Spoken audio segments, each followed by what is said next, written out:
जय संविधान, जय भीम, महात्मा गांधी की जय, गोडसे मुर्दाबाद। देखिए, आज पिछले 2 दिन से गोदी मीडिया के अंदर एक बहुत बड़ा चर्चा का विषय बना हुआ है और शायद बीजेपी हेडक्वार्टर ने सारे गोदी मीडिया चैनल्स को यह आदेश दिया है कि इस मुद्दे के माध्यम से उनकी छवि को संवारने का प्रयास किया जाए और उसे ऐसे प्रोजेक्ट किया जा रहा है जैसे भारतीय जनता पार्टी ने और मोदी जी ने एक बहुत बड़ा किला फतेह कर लिया है और उनका डंका बोल रहा है। तो क्योंकि ये मेरा विषय है और ये विषय मैंने कई साल पढ़ाया है, तो मैंने कहा कि मैं इसमें अपने दर्शकों श्रोताओं के बड़ी सरल भाषा में ये वार्तालाप करूं कि देखिए वास्तविकता क्या है। और गोदी मीडिया जो दिखा रहा है वो वास्तविकता नहीं है, वो केवल लोगों को गुमराह करके और दूसरी चीजों से ध्यान हटाने का प्रयास कर रहा है। देखिए, जिस मुद्दे में मैं बात कर रहा हूं वो मामला है मेहुल चोकसी का। मेहुल चोकसी और नीरव मोदी का, जो मामा भांजे का मामला है। दोनों हीरा व्यापारी, गुजरात के रहने वाले, भारत के बड़े व्यवसायी। कई साल पहले आपको याद होगा कि हिंदुस्तान के करीब करीब हर शहर में, बड़े शहर में इनके खुद के डायमंड स्टोर्स थे और करीब 4000 स्टोर्स थे। मतलब 4000 स्टोर से आप इमेजिन कर सकते हैं कितना बड़ा व्यापार था और कितना बड़ा कारोबार था, लाखों करोड़ों रुपए। नीरव मोदी की आपने फोटो भी देखी होंगी विदेश के अंदर, किस प्रकार से बड़े बड़ी सेलिब्रिटीज उनके हीरे पहन के मॉडल की तरह काम करती थीं और करोड़ों रुपए के हीरे। और हमारे देश की भी बड़ी बड़ी अभिनेत्रियों ने उनसे बहुत सारे हीरे खरीदे थे। अब वो असली हीरे थे या नकली हीरे थे, अब आपको कोई हीरा बेचे 8 करोड़ का और बाद में पता चला वो तो 500 रुपए का है, लेकिन वो तो तब कराएंगे जब जांच कराएंगे, किसी लैब में जांच कराएंगे, वरना तो आपको पता ही नहीं चलेगा कि हीरा 500 रुपए का है कि 8 करोड़ का है। लेकिन बड़ा फलता फूलता व्यापार था। अचानक ये खबर आई कि मेहुल चोकसी और नीरव मोदी ने भारतवर्ष के बहुत सारे लोगों को और पीएनबी को करोड़ों रुपए का धोखा दे दिया है। पीएनबी को धोखा दिया, पंजाब नेशनल बैंक को धोखा दिया। कैसे धोखा दिया वो भी मैं बात करूंगा, लेकिन धोखा दिया ये बात प्रचलित है कि करीब 13.5-14 करोड़ का घपला उन्होंने किया। चलिए, एक मुद्दा तो यह है कि पीएनबी बैंक को जो धोखा दिया, तो पीएनबी बैंक में हम ही जैसे लोगों का पैसा है जमा, तो अगर पीएनबी को धोखा मिलता है तो हमको भी धोखा मिलता है, तो हमें तो डायरेक्टली इनडायरेक्टली हर जगह धोखा सहना ही पड़ता है। कोई भी पैसा लेके भागता है, किसी भी बड़े पूंजीपति का ऋण माफ होता है, तो धोखा तो हम आप खाते हैं। चलिए, वो तो एक छोटा मुद्दा हुआ, क्योंकि जहां 14-15 लाख करोड़ का मसला हो वहां 14-15 हजार करोड़ क्या वैल्यू रखते हैं। लेकिन जो दूसरा बहुत बड़ा धोखा हुआ, और मैं तो निवेदन करूंगा जितने लोग इस कार्यक्रम को देख रहे हैं या नहीं देख रहे हैं वो देखेंगे, कि जो मेहुल चोकसी और नीरव मोदी के उन डायमंड स्टोर से जिन लोगों ने डायमंड खरीदे हैं, वो कृपा करके उसके लेबोरेटरी में उसकी जांच करा लें। जिसको वो सोच रहे हैं कि उन्होंने 5 लाख या 10 लाख रुपए का इन्वेस्टमेंट किया है, कहीं ये ना हो बाद में पता चले कि वो तो 500-700 रुपए का इन्वेस्टमेंट है और उनका पैसा, जिसको वो समझ रहे हैं उनकी सोशल सिक्योरिटी है या शान बढ़ाने की बात हो रही है, उसकी भी जांच करा लें। और लड़की वाले लड़के वालों को गिफ्ट दें या लड़के वाले लड़की वालों को गिफ्ट दें। तो दोनों पक्षों से निवेदन है, मैं कोई पंगा नहीं लगा रहा हूं, आपस में झगड़ा नहीं लगा रहा हूं, लेकिन ये डायमंड को चेक करा लेंगे वो डायमंड कहीं नीरव मोदी और मेहुल चोकसी का तो नहीं, दोनों गुजरात के रहने वाले थे। तो ये तो हुई बात धोखे की। अब असली मुद्दा जो आता है, जिसको गोदी मीडिया ये प्रोजेक्ट कर रहा है कि ये जो धोखाधड़ी की नीरव मोदी और मेहुल चोकसी ने, ये कांग्रेस के जमाने में की। 2011 से लोन बंटने शुरू हुए, इसलिए कांग्रेस के जमाने में नीरव मोदी और मेहुल चोकसी ने किया। और अब बेल्जियम की कोर्ट ने उन्हें दोषी, मतलब एक प्रकार से उन्हें अरेस्ट कर लिया है बेल्जियम गवर्नमेंट ने, और उन्हें भारतवर्ष प्रत्यार्पित कर दिया जाएगा, भेज दिया जाएगा। जैसे अभी थोड़े दिन पहले महबूर राणा को भेजा गया है, जो मुंबई ब्लास्ट का दोषी है। लेकिन अभी अरेस्ट भेजा जाएगा कि नहीं भेजा जाएगा ये मुझे नहीं पता, वो तो समय बताएगा कि भेजा जाएगा नहीं बताएगा। कल एक गोदी मीडिया के कार्यक्रम में मैं था और वहां पे जो वकील मेहुल चोकसी को रिप्रेजेंट कर रहे हैं वहां के कोर्ट में, उनसे बार बार जो एंकर महोदय थे वो निकालने का प्रयास कर रहे थे किसी तरह से वो कह दें कि मेहुल चोकसी का कांग्रेस से संबंध था। लेकिन बड़े मजे मजाए वकील हैं विजय अग्रवाल, टॉप फाइनेंशियल मैटर्स के वकील हैं, उन्होंने कहा कि ये मुद्दा है ही नहीं, मुन्ना मेरी बात हुई है ना मुझे कुछ पता है, तो मेरे मुंह में शब्द डाल के ये पॉलिटिकल माइलेज का फायदा अपने आकाओं को पहुंचाने का प्रयास मेरे माध्यम से मत करो। लेकिन असली मुद्दा यह है कि 2011 में लोन बंटना तो शुरू हुआ, लेकिन धोखाधड़ी कब हुई? देखिए, मान लीजिए कोई आदमी आपके पास आए, आपसे पैसा उधार मांगे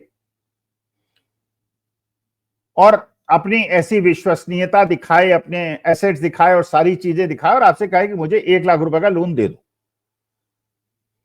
आपने मान लीजिए उसकी ये देख के कि कोठी है, मकान है, कार है, अपने नाम पे है, रजिस्टर्ड है, आपने 1 लाख रुपए का लोन उसको दे दिया मान लीजिए। तो जहां उसकी करोड़ों की 10 करोड़ की संपत्ति और 1 लाख का आपने लोन दिया, तो अगर बाद में 10 साल बाद उसे कहा जाए दोषी है तो मुद्दा अलग है। लेकिन चलिए, वो आपने जब लोन दिया था, क्योंकि लोन देते समय जो फाइनेंशियल इंस्टीट्यूशन है वो एक चीज जरूर देखते हैं, और कोई भी इंस्टीट्यूशन हो या कोई भी लेंडर हो, कोई भी लोन देने वाला हो, एक चीज जरूर देखता है, क्या मेरा पैसा सेफ है या नहीं। तो अगर आपने 1 लाख रुपए लोन उस आदमी को दिया जिसकी 10 करोड़ की प्रॉपर्टी थी, तो शायद आपकी नीयत पे शक नहीं किया जा सकता, लेकिन गोदी मीडिया कर रहा है। जब 2011-12 में लोन बंटने शुरू हुए, उसके बाद क्या हुआ, इन्होंने ये अपना पूरे हिंदुस्तान के अंदर, पूरे वर्ल्ड के अंदर जाल बिछा दिया डायमंड स्टोर्स का, और क्या क्या बेचा, किस किस चीज की तरह से बेचा, वो एक अलग मुद्दा है। धीरे धीरे लोन बढ़ाते ही चले गए, 100 करोड़, 500 करोड़, 1000 करोड़, 2000 करोड़, 3000 करोड़, 5000 करोड़, 10,000 करोड़। अब मेरी बात का ध्यान रखिएगा, पहले जब आपने 1 लाख का लोन दिया था तो 10 करोड़ की प्रॉपर्टी थी, इसलिए आपका 1 लाख रुपए देना इस आधार पे कि 10 करोड़ की प्रॉपर्टी है वो उचित था, वो अनैतिक नहीं था, उसमें भ्रष्टाचार की बू नहीं आती। लेकिन जो आपने 14,500 करोड़ तक लोन की मात्रा पहुंच गई, अच्छा, अगर उसमें ईमानदारी से काम हुआ होता तो जब डिफॉल्ट करता, जब वो आपका लोन वापस ना करता, तो बैंक को पता चल जाता कि कुछ गड़बड़ मामला, वो लोन देना बंद कर देता और एक्शन लेना शुरू कर देता। लेकिन यहां पे मेहुल चोकसी ने और नीरव मोदी ने बैंकों से मिलीभगत करके नकली कागजात देके, मैंने जब भी आप कोई लोन लेने जाते हैं तो कुछ कागजात देते हैं जो मॉर्गेज करते हैं, जिसको गिरवी रखते हैं, लेकिन जो गिरवी रखे हुए कागज हैं वही फर्जी हैं। और अब आपने 14-15 हजार करोड़ का लोन ले लिया। अच्छा, बैंक ने भी दिखाया कि नहीं, डिफॉल्ट नहीं हुआ, क्योंकि वो लोन को बढ़ाता चला गया, पुराने लोन को वापस करने के लिए नए लोन लेता रहा और बिना डिफॉल्ट हुए काम करता चला गया, और 14,500 करोड़ का उसने घपला कर दिया। देखिए, यही नकली कागज देने का काम, गिरवी रख के पैसा उठाने का काम और जनता और देश को धोखा देने का काम हर्षद मेहता ने किया था। हर्षद मेहता ने क्या किया था? हर्षद मेहता करता क्या था कि वो बैंक में गलत कागजात देके, नकली कागजात देके पैसा उठाता था बैंक से, और उस पैसे को शेयर मार्केट में लगाता था। शेयर मार्केट में कुछ कंपनियों के शेयर्स के दाम बढ़ाता था और बढ़ा के बेच देता था और करोड़ों कमा लेता था। लेकिन जो बैंक में गिरवी रखता था कागज, वो फर्जी होते थे। वो भी गुजरात का था। केतन पारेख जो दूसरा बड़ा फ्रॉडस्टर था, वो भी गुजरात का था, और मेहुल चोकसी और नीरव मोदी भी गुजरात के हैं। बाकी कोई गुजरात से मुझे समस्या नहीं, गुजरात के महात्मा गांधी मेरे आदर्श हैं, सरदार पटेल मेरे आदर्श है, मैं तो केवल रेफरेंस में आपको बता रहा हूं, ये चारों लोग गुजरात के रहने वाले। तो सब अच्छा, अब जो एफआईआर लिखी गई है, जो आरोप है वो ये है कि जो मेहुल चोकसी ने फ्रॉड किया है वो 2014 से लेकर 2017 तक किया है। माने जो फर्जी कागजात देने, फर्जी कागजात पे लोन लेने और उसमें फर्जी कारोबार करना, जिसमें बैंक की और मेहुल चोकसी की और आरबीआई की मिलीभगत दिखती है, ये 2014 और 2017 के बीच में हुआ। और 2014-17 के बीच में किसकी सरकार थी? हमारे देश के यशस्वी प्रधानमंत्री मोदी जी की। जब 2011-12 में लोन दिया गया था तो लोन फर्जी नहीं था, उसके लोन के खिलाफ जो गिरवी रखा हुआ सामान था वो ज्यादा कीमत का था, इसलिए उसमें फर्जीगिरी नहीं थी। फर्जीगिरी कहां शुरू हुई? जब नकली कागज देके पैसा उठाया गया और जो लोन वापस करा नहीं था, वास्तविकता में अधिक पैसा उठा के उसको एडजस्ट करके दिखाया गया कि, और ये पूरी फर्जीगिरी 2014 से 17 के बीच में हुई। तो एक मुद्दा तो यह हुआ कि जो फर्जीगिरी हुई मेहुल चोकसी द्वारा, वो 2014 के पहले नहीं हुई, 2014 के बाद हुई। नंबर एक। नंबर दो, अब देखिए, ध्यान से देखिएगा,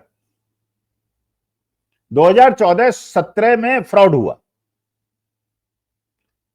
2017 में मेहुल चोकसी दो ऐसे छोटे छोटे देशों से संबंध स्थापित करता है और वहां जाकर नागरिकता ग्रहण करने का प्रयास करता है।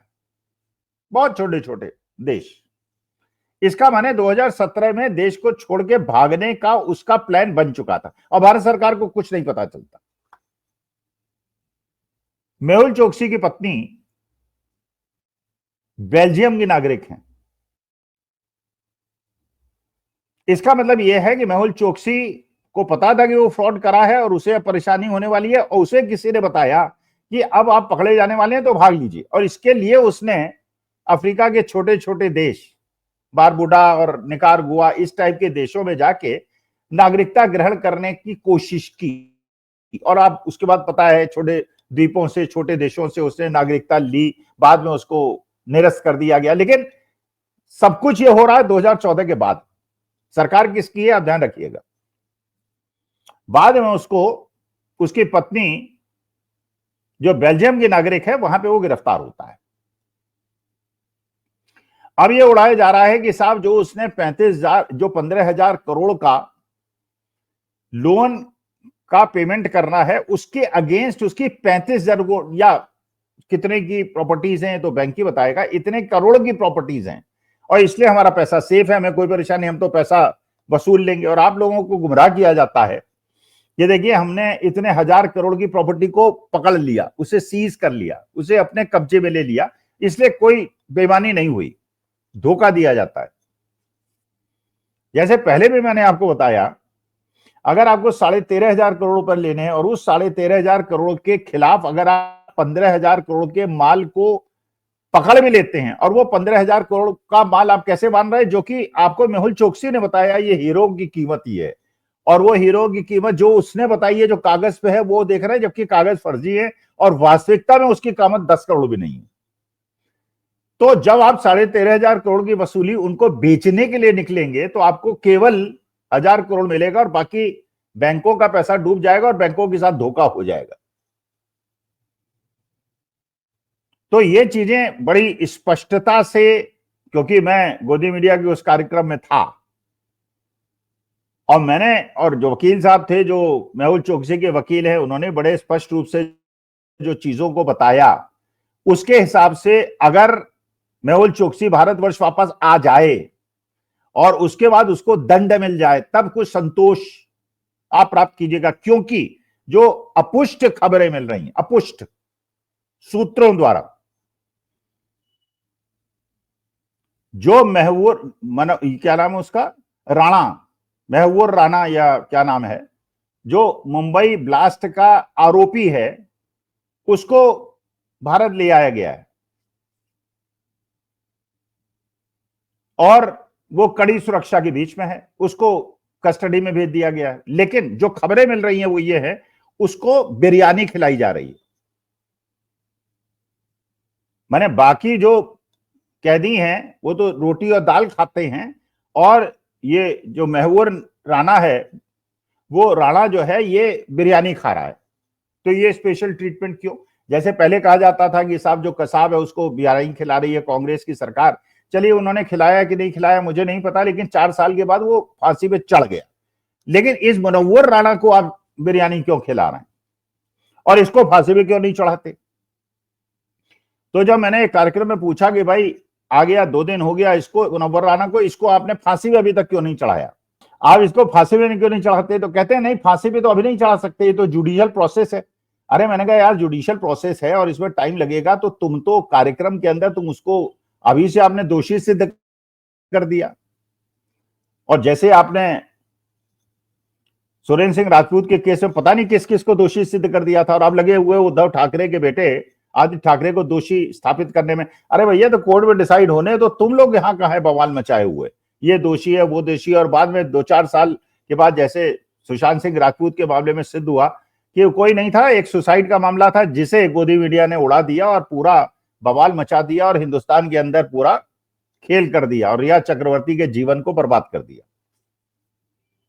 और यही बात पृथ्वीराज चौहान ने कही थी कांग्रेस के नेता ने, और जो उन्होंने कहा था कि ड्यू प्रोसेस है, ड्यू प्रोसेस में अगर वो सिद्ध हो जाएगा कि दोषी है तो उसे दंड मिलेगा। तो उस समय गोदी मीडिया उनका मजाक उड़ा रहा था कि देखिए जुडिशियल प्रोसेस की बात कर रहे हैं, ये केस चलाने की बात कर रहे हैं। तो भाई, 2 ही तो विकल्प हैं, या तो जुडिशियल प्रोसेस को फॉलो करो, अगर उसे फॉलो करोगे तो टाइम लगेगा, और नहीं तो उसे तुरंत फांसी पे चढ़ा दो कंगारू कोर्ट की तरह, या एनकाउंटर कर दो, जैसे आपने बहुत सारे लोगों का करते ही रहते हैं आप। अच्छा, आप एनकाउंटर भी नहीं करना चाहते, आप बिना जुडिशियल प्रोसेस के फांसी भी नहीं चढ़ाना चाहते, पूरी प्रोसेस को करना चाहते हैं, और इसको आप जस्टिफाई करते हैं। और पृथ्वीराज चौहान कहते हैं कि अभी कोर्ट के अंदर केस चलेगा, उसके बाद डिसीजन होगा, उस पर आप कहते हैं कि इनकी विश्वसनीयता वो है, संदिग्ध है, और ये पाकिस्तान के समर्थक है। तो मेरे ख्याल से थोड़ा सा होमवर्क कर लेना चाहिए गोदी मीडिया को, और ऐसे लोगों को जो इस प्रकार को फैलाकर ये कहते हैं कि डंका बोल रहा है, डंका बोल रहा है। मुझे ऐसा एक और शक है, अब ये सही है कि गलत मुझे नहीं पता, अमेरिका और वेस्ट ये दिखाने का प्रयास कर रहा है कि ठीक है, ये लोग दोषी हैं या ये लोग एक्यूज्ड हैं, तो इसलिए हम भारतवर्ष इनको भेज रहे हैं, चाहे वो मेहुल राणा हो, चाहे वो मेहुल चोकसी हो। लेकिन अमेरिकन कोर्ट ने भी हमारे देश के एक बहुत बड़े पूंजीपतियों को सम्मन इशू कर रखा है, और हमने आप भारत सरकार से निवेदन किया है कि इसको सर्व कर दीजिए और उन्हें कोर्ट में हाजिर कराइए। अगर हम लोग आपके साथ कोऑपरेट कर रहे हैं, आपके एक्यूज्ड को आपके देश को सौंप रहे हैं, तो आपको भी सौंपना पड़ेगा, यह हमारे देश के कानून के हिसाब से। और उस समय हमारे पास तो मामला उतना सीधा नहीं है जितना गोदी मीडिया समझाने का प्रयास कर रहा है। पहला निर्णय ये, पहला निष्कर्ष ये, बेईमानी 2014 के बाद शुरू हुई है। दूसरा, चोरी थी, ये मेहुल चोकसी को पता था, इसलिए उसके पहले उसने छोटे छोटे देशों में नागरिकता ग्रहण करने का प्रयास किया और वो भाग गया। अच्छा, ये भी पक्की बात है कि पीएनबी के अंदर छोटे अधिकारियों की तो इतनी हिम्मत हो गई नहीं कि हजारों करोड़ का घपला कर दे। इसका मतलब यह है ऊपर से आदेश था, वरना इतने कंट्रोल सिस्टम्स होते हैं बैंक के अंदर कि छोटे अधिकारी अगर बेईमानी करेंगे भी तो पकड़े जाएंगे, ऑडिट भी होता है, सब कुछ पता होता है। और नकली कागज रख के कोई आदमी पैसा उठा ले, ये आप किसान हैं, 1 लाख रुपए का लोन देके दिखाइए बिना अच्छे सही कागज देके, वहां तो असली कागज देखेंगे, यहाँ डिग्री और कागज जिसके आधार पे बैंक लोन देगा वो भी फर्जी निकलेंगे। तो इसलिए मुझे लगता है कि इस मामले में मेहुल चोकसी, नीरव मोदी जो गुजरात के रहने वाले हैं, वो उसी प्रकार का मसला है जैसे हर्षद मेहता और केतन पारिक का था, जहां नकली कागज देके बैंक से पैसा उठाया गया था और उसका दुरुपयोग किया गया था, और जो बैंक का पैसा डूबा था उसका नुकसान हमने और आपने उठाया था। उसी प्रकार की स्थिति करके अब इमेज बिल्डिंग के लिए उस मेहुल चोकसी को, जिसने 2014 के बाद देश के साथ धोखाधड़ी की है, उससे भी नंबर वसूलने का, जैसे पुलवामा के अंदर हमारे वीर सैनिक मरे, ये नहीं पता चला कि आरडीएक्स कहां से आया, कौन लाया, उस पर कोई जांच नहीं हुई, और उसके बाद उसका फायदा उठा के इलेक्शन जीत लिया गया। तो जनता को सचेत होना चाहिए, दर्शक श्रोताओं को सचेत होना चाहिए, असली मुद्दों को तह तक जाने का प्रयास करना चाहिए, और तब यह निर्णय लेना चाहिए कि जो आपको दिखाया जा रहा है वही सत्यता है या सत्य को छिपाने के लिए झूठ फैलाया जा रहा है। मेरा कर्तव्य था आपके सामने अपनी बातें पेश करने का, लेकिन मैं निवेदन करता हूं भारत सरकार से, महाराष्ट्र सरकार से, कि जो ये राणा है इसको बिरयानी खिलाना बंद करें, और जैसे बाकी कैदियों को रोटी दाल मिलती है वैसे ही दिलाएं, वैसा ही ट्रीटमेंट करें जैसे साधारण कैदियों को मिलती है, उसको स्पेशल ट्रीटमेंट न दें। वरना ये देशद्रोही राणा, जिसने हमारी मुंबई में कई लोगों की जान ली और बहुत सारे लोगों की जान ली, और उसमें कॉन्स्पिरेसी में अगर शामिल था, और उसको आप बिरयानी खिलाते हैं, तो मेरी धार्मिक भावना और मेरी राष्ट्र प्रेम की भावना आहत होती है। इसलिए निवेदन कर रहा हूं उसे बिरयानी ना खिलाए। नमस्कार, धन्यवाद और प्रणाम।